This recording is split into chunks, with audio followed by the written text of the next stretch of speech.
Bonjour à tous, c'est Axo The Gloomy Mask. Aujourd'hui, on se retrouve pour une nouvelle vidéo et en compagnie de Zaku, s'il vous plaît. Salut à tous. Alors, comment ça va, Zaku? Ça va bien, mon cher Axo. Très heureux d'être invité sur ta chaîne. Ah bah, bonheur partagé, ma foi, parce qu'en plus, on se retrouve pour un sujet quand même plutôt costaud, je pense.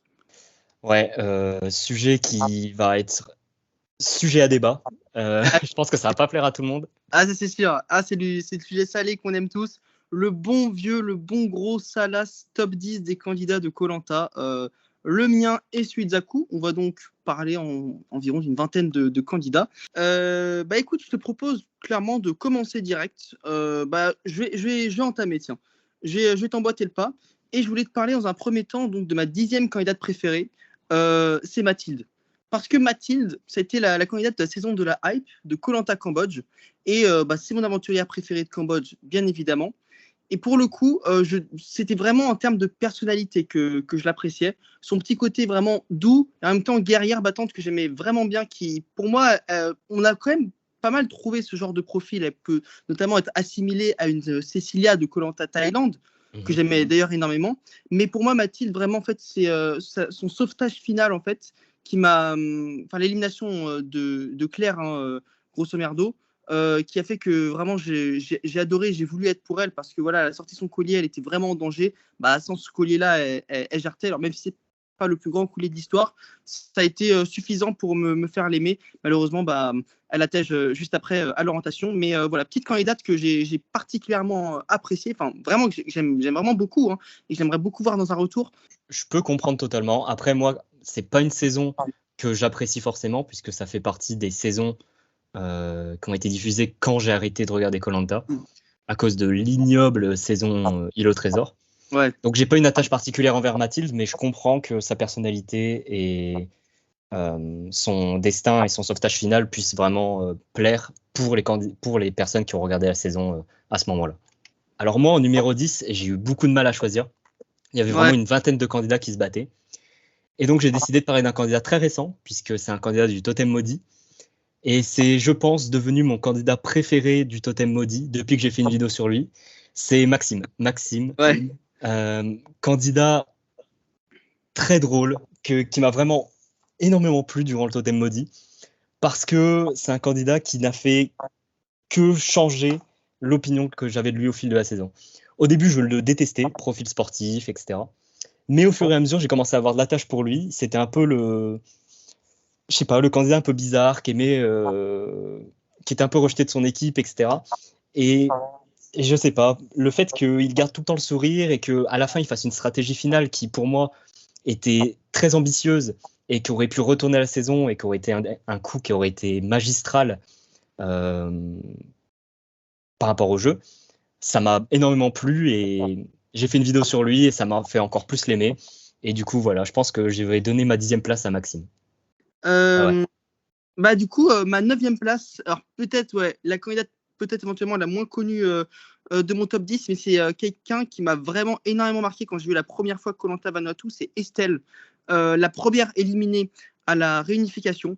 Le personnage est on ne peut plus sympathique. En fait, c'est celle qui m'a laissé la meilleure impression chez les anciens, même si je déteste pas, hein, cette tribu rouge. Mais pour le coup, Estelle, pour moi, elle sortait vraiment du lot dans cette équipe. Et l'épisode de son élimination, donc en fait, elle s'était mangé le bulletin aux ambassadeurs.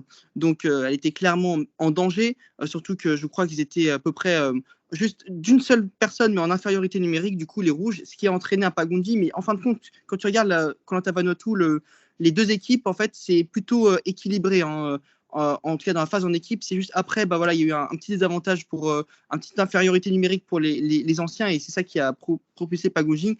Et en fait, surtout, j'ai un souvenir de son élimination que j'ai trouvé violente, dans le sens où vraiment c'était Denis, il avait écoulé tous les bulletins qui n'étaient pas à son nom, et après Estelle, ça faisait vraiment vague. Et tu revois la mise en scène en fait de l'élimination. C'est peut-être un peu subtil ce que je dis, mais quand tu vois la mise en scène de l'élimination d'Estelle, ça fait vraiment vague de vote contre toi, genre vraiment dégage, et ça m'a fait vraiment de la peine pour elle pour le coup. Et en plus, elle était vraiment sympathique comme candidate. Donc, elle fait partie des candidates qui m'ont en tout cas le plus marqué lors d'un visionnage, surtout pour une qui n'est pas allée si loin que ça. Voilà, donc Estelle numéro 9. Estelle, ouais, vraiment très sympathique. Je l'ai aussi pas mal appréciée. Je pense qu'elle est dans mon top 3 de Vanuatu aussi. Candidate très surprenante aussi parce qu'elle est rejetée par son équipe Ouais. par rapport à sa faiblesse et pourtant l'équipe d'en face l'élimine parce qu'il la considère comme la plus forte. C'est Donc, dingue. En plus, elle termine deuxième en fait au Koala pour l'immunité. Donc, elle était à ça quand même de se sauver. C'est ça qui est dingue. ouais, mais vraiment candidate très cool, un peu martyrisée. Ouais. Elle n'a pas eu une aventure facile, donc. Ouais, ça les aventures pas faciles comme ça. Moi, j'aime vraiment beaucoup. Très bien, très bien. Ensuite, moi, je passe à un candidat qui est, pour le coup, assez mythique. Un candidat de Bocas del Toro, le doyen, Tony, Ouais. l'homme du Béarn. Ouais. Alors, Tony, c'est un candidat, c'est un amour assez récent, parce que j'ai découvert Bocas del Toro assez récemment, et le retour des héros, j'avais vu des extraits quand j'étais plus jeune, mais j'ai revu la saison récemment aussi. Tony, c'est vraiment l'incarnation du survivant, je trouve. Il est tellement orienté survie et il représente une facette de koh qui n'est plus présente aujourd'hui. C'est vraiment typiquement le genre de candidat qu'on ne verrait pas du tout aujourd'hui. Un candidat qui est vraiment très franc, très honnête, avec un accent fort, vraiment le bon franchouillard comme on l'aime. Et je sais pas, Tony m'a marqué par rapport à ses coups de sang, à son honnêteté et ses performances sportives dans le retour des héros. Je trouve que c'est le candidat qui sportivement m'impressionne le plus.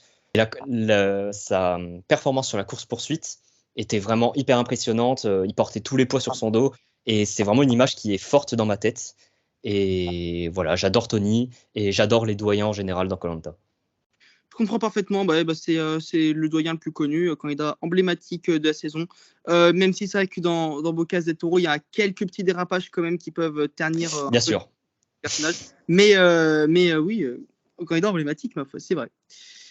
Du coup, numéro 8, j'enchaîne. C'est Laurent. Mais un Laurent qui n'a pas gagné. Hein. C'est Laurent 2007. Ce mec est juste drôle en fait. Il m'a fait rigoler vraiment toute la saison. Et c'est le symbole de cette équipe jaune de Palawan, pas très très forte, même si en vrai ça très va. Sympathique. Très sympathique, tu vois. Tu peux que les aimer. Et il avait toujours des phrases, mais trop drôles et tout. Et en fait, jusqu'à son élimination, hein, où en gros, il savait clairement qu'il allait sortir. Et où il vote Kevin parce que, je cite, il est nul à la belote, tu vois. Et après, il se fait virer. Tout le monde lui dit salut en rigolant, lui rigole. Enfin, c'est vraiment trop drôle ce mec-là. Et c'est pas pour rien qu'en fait, grâce à son social et grâce à son humour, il a réussi à être le dernier éliminé de sa tribu dans un pagonjing bien salace. Donc voilà, Laurent, hein, juste comme ça, juste parce qu'il m'a vraiment énormément fait rire. Ouais, je comprends. Personnel, j'ai pas revu Palawan depuis longtemps, donc j'ai pas d'affect particulier envers lui. Mais c'est la prochaine saison que je vais me revoir, donc j'ai vraiment hâte de redécouvrir Laurent. Il être un œil plus attentif du coup sur lui.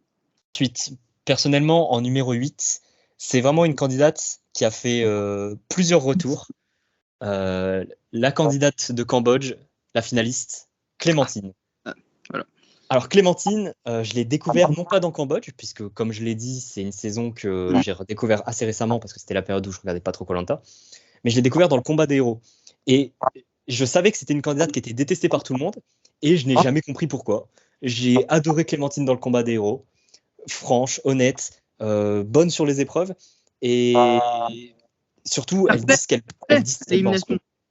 Fair play à l'élimination en plus. Très fair play. Vraiment joue sur le sport, etc. Donc, j'ai jamais trop compris cette haine, cet acharnement envers Clémentine, et ça m'a fait l'aimer et la supporter, notamment sur le combat des héros. C'était une de mes candidates favorites. Et ensuite, j'ai redécouvert avec Cambodge ses coups stratégiques incroyables, notamment sur Sandro, etc. Et ça me plie de rire. Clémentine est une des candidates qui me fait le plus rire avec ses réactions et ses coups de chaud. Et pareil pour la légende. C'était ma candidate préférée, je pense. Et vraiment, quand elle dit les termes sur tous les candidats de la saison à son élimination, ça m'a fait un bonheur, sachant que j'endurais la saison depuis le début et que je savais qu'elle allait être nulle à chier la saison.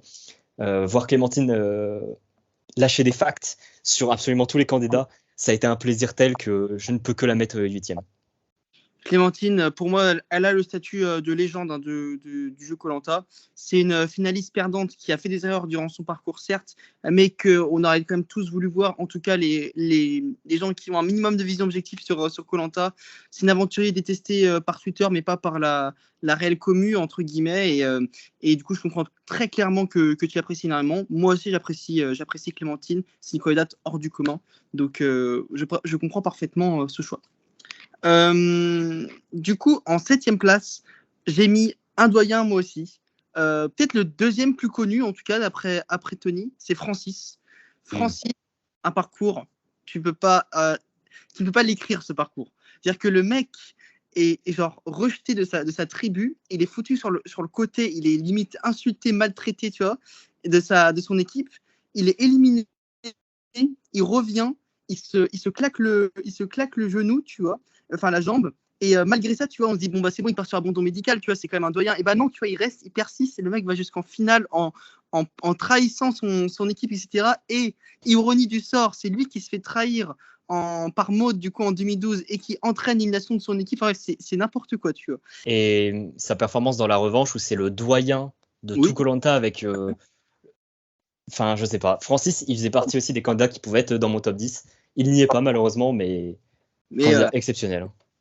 Mon numéro 7. Alors là, paix à son âme, parce qu'on va parler de Nicolas de koh Nicoya. Ah, bah oui. Le stratège, le précurseur de koh. Nicolas, c'est pareil, c'est un amour très très récent, puisque j'ai découvert koh Nicoya très très récemment. Mais bon Dieu que j'aime cet homme. Il est tellement en avance sur son temps. Il faut se rendre compte qu'en 2002, il pensait déjà à faire des stratégies, et non pas des stratégies nulles, vraiment des stratégies élaborées, où on envoie un espion dans l'équipe ennemie, où on prédit les twists de la prod, parce qu'il avait prédit que la prod allait faire un twist, où ils allaient échanger deux candidats. C'est pour ça qu'il a envoyé Bernard pour infiltrer l'équipe rouge. Emmener quelqu'un, un GOAT, avec lui sur les poteaux pour pouvoir gagner la finale. Il a vraiment été précurseur dans quasiment toutes les stratégies du jeu. Et encore aujourd'hui, énormément de candidats n'ont pas son niveau. Et je trouve ça vraiment hyper impressionnant. Et le fait qu'il soit décédé, ça rend encore son aura plus mystique. Et quel candidat de fou. Même dans la revanche, il a su s'adapter, alors que ça faisait 10 ans qu'il n'avait pas fait koh. Il s'est adapté avec les colliers, il a joué, il a failli éliminer Claude sauvagement dès l'épisode 2. Il a fait peur à Claude qui n'a jamais été inquiété quasiment de toutes ses aventures. C'est un des rares candidats. C'est un des rares candidats qui a vraiment fait peur à Claude et Patrick en même temps.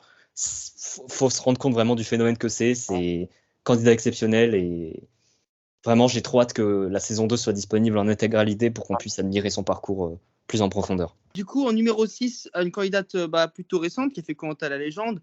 Je parle de Cindy. Je pense que c'est la plus grande stratège femme du jeu.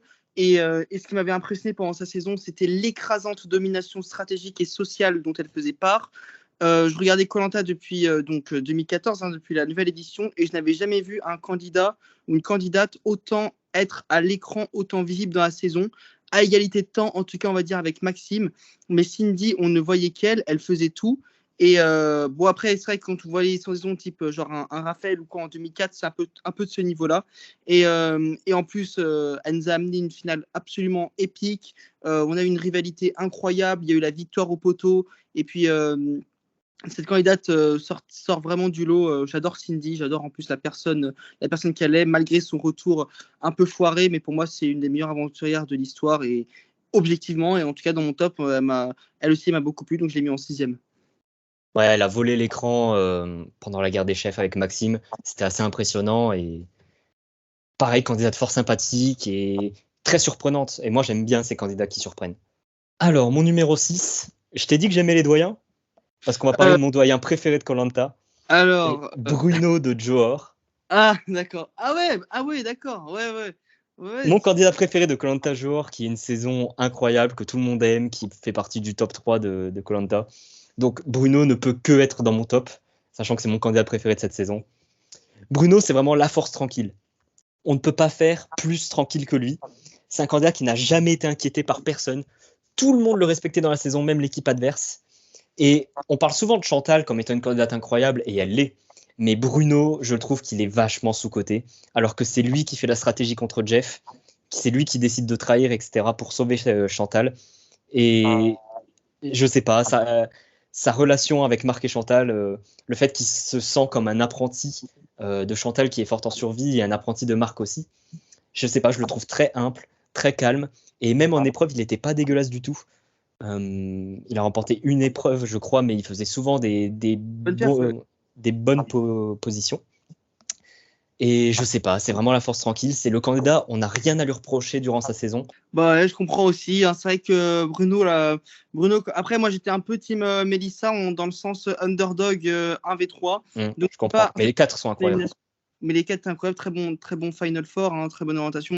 Du coup, on rentre dans la deuxième partie du classement. Moi, j'ai mis une légende, hein, Moussa. Pourquoi? Parce que c'est un candidat dont on a 3 versions bien distinctes en fonction des saisons. On a le héros déchu de Bocas del Toro, le détestable rageux de la revanche des héros et le maître de Koh-Lanta, l'île des héros. Pour moi, là aussi, on a quand même un candidat qui a réussi à se faire éliminer de 3 manières différentes sans être éliminé au conseil. Et puis pareil, un gars qui a montré tellement de facettes de lui qu'on fait qu'on a l'impression de vraiment le connaître à fond, ce mec-là. Et forcément, ma version préférée de lui reste quand même Koh-Lanta Bocas del Toro, où je rappelle qu'il a été clutchissime en se sauvant à la flèche parce que tu avais quand même son équipe qui voulait l'éliminer. Et puis même, quant à l'île des héros, moi j'ai trouvé qu'il avait bien joué, qu'il était assez à l'aise. Voilà, il y a cette petite tâche à la revanche des héros, mais en fin de compte, il sort que sur éliminatoire. C'est vrai que c'était un petit peu dommage son acharnement envers Baud. Voilà, ça a assez été dit, mais ça en retire en rien l'image que j'ai de lui et un candidat qui aura fait 3 aventures très très très différentes, mais où il sera quand même en fin de compte allé assez loin. Donc je respecte Moussa. Personnellement, c'est pas un candidat que j'apprécie tellement. J'ai vraiment pas d'attache avec lui, mais je pense qu'il est vraiment très sous-coté, notamment à cause de la dernière saison où il faisait partie du entre guillemets FC Bronzette. Et donc les gens ont tendance à le sous-coter, mais s'il n'a jamais été éliminé à conseil, c'est pas pour rien. Il a vraiment d'énormément de qualité, et je pense même que dans la revanche, il était préféré à Bertrand d'une certaine manière par le groupe des Rouges. Mais ouais, je respecte, même si c'est pas un candidat que j'apprécie. Je le trouve assez détestable honnêtement, mais respect sur le candidat et sur ton avis. Ok. Alors mon numéro 5, un candidat pareil très marquant. Je fais pas dans la demi-mesure parce que j'ai mis le Pat. Le Patoche. Le Pat de Palao. De 2007. Ah non, de 2009. De 2009. Non, Patrick. Pour moi, Nicolas et Patrick, c'est vraiment les 2 stratèges de Koh-Lanta et ceux qui représentent le mieux la stratégie tout en étant sympathique. C'est incroyable comment le Pat, on l'aime et on n'a pas envie qu'il parte, même s'il élimine tous nos candidats qu'on adore. Je sais pas pourquoi, c'est un candidat que je n'arrive pas à détester alors qu'il élimine que des candidats que j'apprécie. Et en plus, il arrive vraiment à être super divertissant. Je trouve que dans la revanche, il vole le show à Claude, à Théora, même à Freddy. Il vole le show à tout le monde avec son double collier, ses stratégies, le fait qu'il assume totalement, contrairement à Claude qui n'assume rien du tout. Je sais pas, Patrick, c'est vraiment purement de la prestation personnelle, mais il me fait rire. En plus, tu sens qu'il vient de la campagne, etc. Et moi aussi, je viens de la campagne, donc il y a une attache aussi par rapport à ça.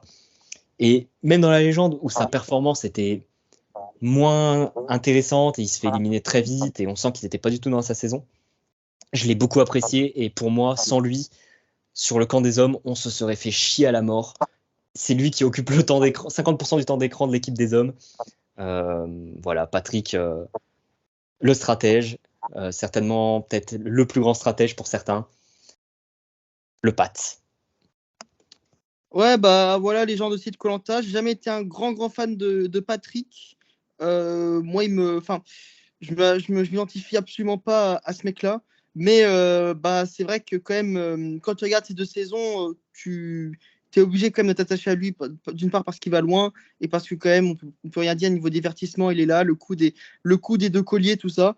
Mais en fait, ouais, j'aime pas trop parce qu'il articule pas très bien, et des fois, j'avoue que Je comprends pas tout parce qu'il parle un peu trop vite et voilà. Bon, il rigole un peu quand il parle, tout ça. Donc, ouais, je sais pas, vraiment, c'est vraiment pas du tout un candidat all-time pour moi, mais énormément, encore une fois, de respect pour toutes ces stratégies et pour toutes ces manigances comme ça. Donc, ouais, ok, Patrick.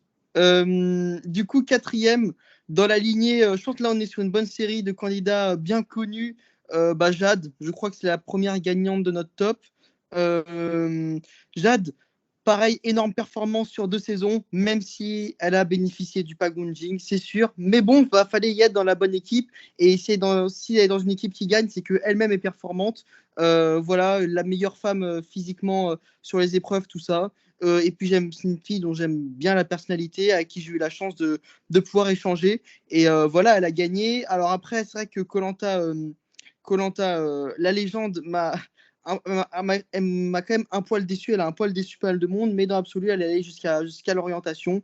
Et ouais, ça c'est aussi une candidate Palawan. Tout le casting de Palawan m'a énormément touché. Donc forcément, Jade la gagnante, la rivalité, tout ça. Top 4 direct pour ma part. Et puis objectivement, une des meilleures candidates aussi là du jeu. Candidate avec un fort caractère que j'apprécie aussi beaucoup. Et contrairement à toi, j'ai beaucoup aimé aussi sa saison de la légende. Je trouve qu'elle s'est très bien adaptée et qu'elle était toujours dans les bons coups. Même si c'était la 5e roue du carrosse à la fin, il fallait bien que ce soit quelqu'un, et l'alliance des garçons était trop forte, mais ça reste quand même la seule fille qui a réussi à se faufiler jusqu'au bout, après une alliance des filles qui s'est terminée en catastrophe. Et moi, j'aime beaucoup Jade et son caractère. Alors en numéro 4, c'est aussi une candidate, c'est certainement ma candidate préférée, et je parle de Lola des 4 terres. Ah, parfait. Lola, c'est assez spécial parce qu'elle n'a fait qu'une saison, et j'ai tendance à prendre des candidats qui ont fait quand même des All-Stars dans mon top. Mais Lola, ça a été un coup de cœur dès les portraits, un coup de cœur dès l'épisode 1, et ça a été un coup de cœur toute la saison. C'est rare qu'un candidat ou une candidate reste mon favori de l'épisode 1 jusqu'à l'épisode final, mais Lola, c'est le cas. Je m'attendais à une candidate pétillante, rigolote, mais un peu nulle, comme une Camille Malaisie. Mais en fait, on s'est retrouvé avec une Lola qui est la candidate qui a remporté le plus d'épreuves des 4 terres, qui est une candidate qui a mené toute la stratégie et qui à chaque conseil était en danger, et qui a pourtant réussi à s'en sortir, et qui, tout en restant très discrète, puisque les candidats ne savaient même pas que c'était elle qui menait toutes les stratégies. Elle a eu 2 colliers, elle s'en est très bien servie, même si le deuxième, il a juste servi à sa qualification, mais je sais pas, je trouve qu'elles ont très bien mené leur barque avec avec Angélique, pardon. Ouais. Et ouais, je sais pas, Lola, un candidat qu'on apprécie dès l'épisode 1 et qui nous surprend tout le long de la saison et qui arrive jusqu'au bout, c'est tellement rare, et j'ai adoré Lola, j'aimerais trop la revoir en fait. Bon, je pense que ça devrait être possible. Aussi, candidate que j'apprécie beaucoup. Dommage, encore une fois, c'est l'élimination à l'orientation. Et puis voilà, un mec qui a une friterie quand même. Enfin, elle travaille dans une friterie. Donc, ouais, je sais pas, mais ça la rendait super attachante aussi, qu'elle vienne du Nord, etc. Alors du coup, en top 3, là, je pense que c'est la candidate... les choses sérieuses. Les choses sérieuses, le podium. Mais pourquoi est-ce que j'ai mis Jessica de Koh-Lanta Johor? Je pense que c'est juste l'affect, juste le fait que j'étais un gamin, et que là aussi, c'est une candidate que j'ai appréciée de A à Z dans sa saison. Et je la trouvais vraiment balèze, je la trouvais vraiment charismatique, tout ça. J'étais très déçu que Sébastien les ait pas suivis pour éliminer Chantal, parce que ouais, pour le coup, j'étais petit, je voulais vraiment que ce soit plutôt cette team-là qui s'impose.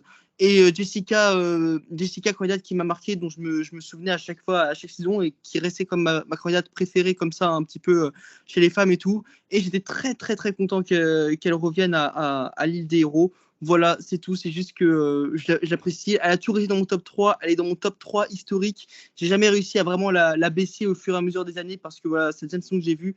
Et donc, c'est pour ça qu'elle reste personnellement dans mon top 3 depuis presque maintenant 10 ans, quoi. Enfin, je peux comprendre l'affect parfois, même si ça peut être déraisonné, je comprends tout à fait. C'est aussi une de mes candidates préférées de Johor, sûrement dans mon top 3 de Johor. Et je comprends tout à fait, c'est une candidate qui est très très forte en épreuve. Même sur l'île des héros, elle était assez impressionnante. Oui. Et sa relation avec Claude et puis Mélissa dans Johor sont à chaque fois très cool, elle est assez rigolote, etc. Donc je comprends totalement. Alors moi, mon numéro 3, il va faire débat. Parce que vraiment, c'est un candidat qui divise très très Ouais. fortement. C'est Pascal de koh Ouf, Thaïlande. ouf. Grand fou, grand fou. Là, je vais me faire des ennemis, je pense. Mais moi, Pascal, dans koh Thaïlande, quand j'ai vu la saison la première fois, j'ai adoré. C'est le candidat qui m'a fait aimer la stratégie à l'époque. Parce qu'avant, j'étais un peu un pro-mérite, pro-sportif, etc. Ouais, comme tous. Hein. Mais Pascal, il m'a fait voir le jeu d'une autre manière.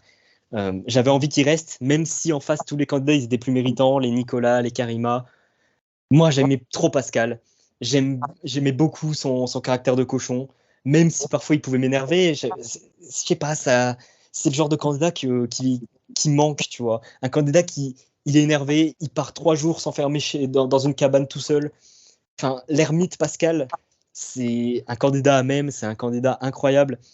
Et son parcours, c'est vraiment ce qui m'impressionne le plus. Aller à tous les conseils, perdre quasiment toutes les épreuves par équipe, sauf 2, je crois, et s'en sortir à chaque fois. Et le fait qu'il gagne quasiment pourtant en donnant la victoire à Wendy, alors que sinon il aurait gagné, je, Ouais. je trouve ça fou. Je sais pas, c'est un parcours vraiment incroyable et désolé à tous ceux qui détestent Pascal. Je peux le comprendre, surtout après ce qu'il est devenu après koh Mais moi, dans ces 2 saisons, j'ai adoré. Et c'est le maître. Ce mec est invincible. Forcément, c'est pas un candidat qui est appréciable, mais c'est le genre de candidat qu'on aime détester, et c'est bien qu'il y ait des candidats comme ça, des candidats genre vraiment. Moi, je me souviens très bien que j'aimais pas trop Pascal, je voulais à chaque fois qu'il tège, parce qu'il gertait jamais. Du coup, je vais voir l'épisode suivant pour voir quand est-ce que Pascal va jouer, tu vois. Et c'est ça, t'as raison, ce genre de candidat Alors que moi, c'était tout l'inverse. Je voulais tu qu'il vois, reste et à chaque épisode, je me disais non, c'est mort, il part. Et en ouais, fait, il restait à il chaque fois. restait. Je rappelle que le mec a à chaque fois perdu en finale à un vote. Enfin bref, il a lui aussi il a un parcours de déglingo, genre et oui, tout ce qui s'est passé après koh aussi rajoute au personnage. Et alors du coup pour mon top 2, j'ai un peu changé d'avis récemment, hein, car comme on dit que les imbéciles qui changent pas d'avis, mais là pour le coup, il était dans mon top 1 il y a encore quelques années.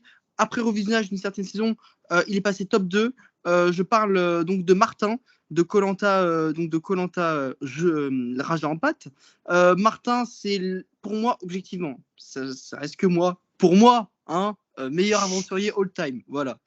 Donc Martin, c'est une légende qui a connu 4 aventures en 2, on peut le dire. Le mec a à chaque fois été éliminé 2 fois dans ses aventures. Et aussi, pareil, à chaque fois d'une façon mais complètement épique. Des conseils où il chiale, jusqu'en passant par l'élimination sur une épreuve ou voire même le F2, le mec a un profil atypique. Voilà, on sait ce qu'il est un petit peu socialement et tout, et pourtant ça peut empêcher d'être le candidat le plus complet qui soit sur koh et c'est très regrettable encore une fois qu'il n'ait pas gagné le All-Star de la nouvelle édition. Mais pareil, ces éliminations aussi sont merveilleuses, et c'est ça que j'aime beaucoup dans les candidats, c'est les candidats qui ont des éliminations stylées. Là aussi, genre le mec qui se fait battre par Théoura, il shoot dans l'eau, tu vois, et il s'est éliminé à l'unanimité.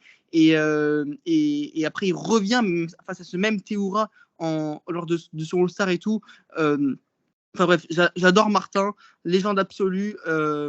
Et là, je pense que si je pouvais inverser une finale, ce serait Martin Laurent, parce que voilà. Eh ben, mon cher Axo, ça tombe bien que tu parles de Martin, puisque c'est aussi mon top 2. On va Incroyable, dédier un incroyable. long moment sur ce Bah personnage. voilà, parfait. Moi, j'aimerais rajouter quand même, parce que bon, les éloges que tu as fait, je suis entièrement d'accord avec toi, mais j'aimerais rajouter que c'est un candidat qui a vraiment une double facette. Oui, J'ai bah oui. adoré le Retour, le côté Dark Martin, le Dark Dark Martin Martin quand il de revient Raja Impact, bah oui. dans Rajampat. C'est incroyable. Il veut faire une alliance avec Théoura. Il propose une alliance au mérite de lui, Théoura, Patricia et Gérard. Donc une alliance vraiment très forte avec les 4 meilleurs candidats de la saison. Ouais. Sauf que Théoura décide de trahir Martin. Et là, c'était la pire erreur de sa vie parce que Martin va éliminer tous les alliés de Théoura un par un sans réussir à éliminer ce dernier. Et la storyline à la fin avec l'équilibre sur l'eau, c'est fou. Martin, il a totalement vrillé dès qu'il a vu qu'on l'avait trahi. Lui qui pensait pas du tout ça capable, tu vois. Il est passé de gentil à un mec qui en a plus rien à foutre. Ouais. En plus, il se rase à un confort, donc du coup, il retrouve, je sais pas, il se passe tellement de trucs avec Martin. Et je me souviens que pour la nouvelle édition, j'étais tellement dégoûté que Laurent gagne à la fin, quand j'étais jeune. c'était vraiment Martin mon chouchou. Et ouais, c'est un des candidats les plus complets. Pour moi, c'est lui qui fait quasiment tout Raja Ampat. Et si Raja Ampat est une saison autant appréciée, pour moi, c'est à 80% grâce à Martin. Du coup, bon, on va passer au top 1 du coup. Hein. Bah, c'est bien, on aura eu quand même un candidat similaire dans notre top. Ouais, bon, on sait jamais. Attends, c'est peut-être le premier, c'est peut-être le même. Hein. Je pense pas. Je pense pas. Honnêtement, je pense pas. Donc moi, c'est un candidat finaliste qui a perdu donc en finale, qui n'a fait qu'une seule aventure et ça m'a suffi en fait à vraiment le surkiffer. J'ai pas vu sa saison en live, mais je parle de Brice 2013. C'est vraiment un finaliste un peu lambda, un finaliste un peu oublié, certes, mais en vrai, quand tu regardes la saison, quand même, il est clairement marquant, il est clairement dominant. On peut l'associer à ce genre de stratégie de dictature, voilà, de stratège dictateur, entre guillemets, qui a la stratégie d'équipe avant tout, tu vois. Mais pour le coup, autant j'aime pas ce genre de candidat de base, mais là, pour le coup, vraiment, Brice, sa façon de parler un peu mielleuse, le mec, c'est un mannequin, genre en mode gros BG, tout ça. Et tu vois, il est stylé de ouf, ce mec-là, tu vois, il est vraiment ultra stylé. Et il perd en finale, il se fait mais éclater. Il a un vote en finale. Le mec prend un vote parce qu'en fait, il n'avait pas un si bon social et tout. Et que ça fasse vraiment le finaliste. En fait, tu te dis, Hugo, il a gagné Koh Lanta, mais face à qui, tu vois? Et bah, face à Brice, je sais pas, genre, là aussi, la tâche fait beaucoup. Et c'est mon candidat préféré all-time, vraiment, Brice 2013. Et l'un des deux Brice à avoir perdu en finale, d'ailleurs. Bah, j'ai revu Malaisie il n'y a pas longtemps et j'avais ce souvenir et cette opinion générale de Brice comme quoi c'était vraiment un mec un peu mauvais, qui était vraiment le dictateur, etc. Mais en voyant la saison, en fait, c'est juste un mec hyper sympathique qui a pris le rôle de Ravière parce qu'il fallait un peu coordonner l'équipe qui partait en lambeaux avec Catherine et Marie pas Marie, Camille qui partait un peu dans tous les sens, etc. Il a juste réorganisé un peu et il a réussi à maintenir une équipe qui pourtant, à chaque conseil, voulait se séparer. D'où le côté frustrant d'ailleurs de Malaisie qui fait que ça a été un quasi pagunjing alors qu'en fait elle a l'impression qu'à chaque conseil tu pouvais retourner la situation. Mais bon, mais c'est grâce à Brice en fait qu'on a ça. C'est à cause et grâce à Brice parce que ça reste quand même un talent assez incroyable de pouvoir solidifier une équipe à ce point. Mais ouais, je trouve ça un peu injuste le fait qu'ils reçoivent qu'un seul vote au conseil, sachant qu'à côté on avait un Hugo qui était beaucoup plus invisible et certes meilleur en épreuve, mais qui pareil n'était pas très apprécié de son équipe. Au dernier conseil, c'était quand même le mec qui était visé s'il gagnait pas l'immunité. Donc ouais, assez injuste et je peux comprendre que ça t'ait marqué quand t'étais jeune, honnêtement. Voilà. Donc voilà. Mais c'est pas du tout mon numéro 1. Oui, je pense pas dans ton top 20, ni dans le top 20 de personne, tu vois. Mais bon, bref, du coup, quel est ton numéro 1, Zakou? La France veut t'entendre. Mon numéro 1 est un numéro 1 assez classique, j'ai pas fait original, et c'est Freddy, bien sûr, Freddy de Palao, pas de l'île au trésor, la fraude. Quand je pense à Freddy, je pense à mon enfance, je pense à ma cour de récré en primaire, où je découvrais Koh Lanta Palao en direct, et où tout le monde parlait de lui comme quoi c'était le meilleur candidat de tous les temps. Il a révolutionné la construction dans Koh Lanta. Peut-être pas la survie, parce qu'il y avait quand même plein de candidats très bons en survie avant, Raphaël, Tony ou même Grégoire. Mais en termes de construction, c'est un des candidats les plus impressionnants. Sa première saison, il fait comme une balançoire, un jeu de cartes, une table, des tabourets, enfin, un radeau qui était hyper performant. Freddy ne s'arrêtait jamais. Et même son caractère, il n'a fait qu'évoluer au fil de ses saisons. Pour moi, c'est le candidat qui a le plus évolué de l'histoire. Plus que Bertrand. Parce que vraiment, Freddy, il a fait chaque saison, il changeait de caractère. Il corrigeait ses erreurs du passé. Je pourrais vraiment faire une thèse sur à quel point Freddy corrige ses défauts à chaque fois et en engrange de nouveau. Et pour dire à quel point le Freddy de la légende aurait été le Freddy parfait et qui aurait tout défoncé. Mais malheureusement, est arrivé ce qui est arrivé. Et franchement, j'ai été dégoûté. Freddy, c'est le candidat qui m'a fait vivre le plus d'émotions. C'est le gars qui a battu 3 fois Claude au parcours du combattant et qui aurait certainement pu le battre une 4e fois à la légende, alors que Claude est considéré comme déjà invincible au parcours du combattant. C'est le candidat qui est aussi invincible à l'épreuve de la boue, jamais perdu une seule fois. Il n'a pas remporté beaucoup d'épreuves, mais je trouve qu'au choc des héros, ses victoires sont vraiment plus impactantes que celles de Grégoire, notamment la victoire à l'orientation qui m'avait fait frissonner à l'époque. Non, Freddy, c'est les émotions, quoi. C'est mon enfance il pourra jamais partir de cette place numéro 1 dans mon cœur. Bah, en plus, on parle quand même d'un mec aussi qui a des éliminations un peu rocambolesques à chaque fois, tu vois. Et, Très injuste aussi. Injuste, rocambolesque. Je suis d'accord avec toi. Bah, parfait candidat pour clôturer notre top. Parce qu'en plus, c'est le recordman de participation à Koh-Lanta, si je dis pas de Avec bêtises. Théora, ils en ont il a le même égalisé nombre. Théora. Ah oui, du coup, à cause de l'île des héros. Ouais, le co-recordman, mais recordman quand même. Et on espère peut-être, puisque lui, il n'a pas bouffé des croissants dans le dos de la prod, qu'il puisse boucler la boucle et nous faire une belle dernière saison, éventuellement. C'est le seul candidat où on peut rien dire sur lui. Il a toujours été très clean. Tous les gens qui ont fait des saisons avec lui disent que c'est un mec super sympa, même si le montage pourrait le faire croire comme arrogant, etc. Voilà. Mon regret, c'est qu'il n'a pas pu faire Koh-Lanta Australia, enfin Survivor Australia. Ça aurait été ouf. J'aurais trop aimé. Ouais. Mais bon. Bah écoute, Zakou, ce fut un super moment. Voilà, super moment comme prévu. Adoré découvrir ton top 10 en live. Même si j'avais une petite idée en tout cas sur le top 1, mais voilà. Et ça m'a fait énormément plaisir en tout cas. La même, hein, ça fait très plaisir d'être invité. Je suis nouveau dans le milieu, entre guillemets, même si j'écris des commentaires depuis des années. Et ça me fait très plaisir de découvrir un peu cette commu en vocal et de pouvoir discuter des heures avec vous de Koh-Lanta. Voilà, je vous remercie à tous de m'inclure dans cette communauté. Et merci à toi, Axo, de m'avoir invité. C'était vraiment très, très sympa. Et c'est avec bras ouverts qu'on t'accueille, en tout cas, Zakou. En tout cas, nous, on se retrouve à très vite pour une prochaine vidéo. Profitez bien de l'été. On se dit à bientôt. Ciao. Salut.